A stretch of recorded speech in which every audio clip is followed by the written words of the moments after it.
அப்படி தேன் மாதிரி இருக்கும், சூப்பராக இருக்கும். வணக்கம், நான் ஜான்குமார் பேசுகிறேங்க. இது வந்து மெடிமிக்ஸ் கம்பெனியுடைய கேனு. அந்த கேனை கலெக்ட் பண்ணுறோம். ஒரு கேன் 700 கொடுக்குறாங்க. ஒரு 40 கேன் வாங்கினேன், 28,000 ஆச்சு. என்னங்க உங்களுக்கு வசதி இருக்குது, நீங்கள் 28,000 வாங்கிட்டீங்கன்னு சொல்ல போகிறாரு. உங்கள் வீட்டில் என்ன பாத்திரம் இருக்குதோ, பெரிய பெரிய குண்டா அண்டாக்கு பாத்திரம் எது இருக்குதோ, பெய்யக்கூடிய மழையை முதல்ல பெய்யக்கூடிய மழையை 15 நிமிஷம் மழையை கீழே ஊற்றிடணும். காலையில் கலெக்ட் பண்ணிட்டு எடுத்துட்டோம். நேற்று மழையை 1 மணி நேரத்தில் எடுத்த மழை, இது பெஞ்ச மழை. அடைவாங்க. இது வந்து ஒரு வேஷ்டி, ஒரு 5-6 வேஷ்டியை பிடிச்சிக்கிறோம். பிடிச்சிட்டு அதையும் பிடிங்க, அதை 10 மடங்காக போட்டுக்கிறோம்.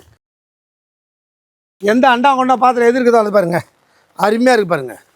இந்த மழை தண்ணியை குடிக்கலாமான்னுக்கலாம், எப்படி வேணாலும் குடிக்கலாம். தான் பாருங்கள், அவ்வளோ சுத்தமான தண்ணி. அப்படி தான் பாருங்க, குடிச்சு காட்டுறேன் பாருங்கள். அப்படி தேன் மாதிரி இருக்கும், சூப்பராக இருக்கும். தயவுசெய்து எல்லோரும் குடிங்க.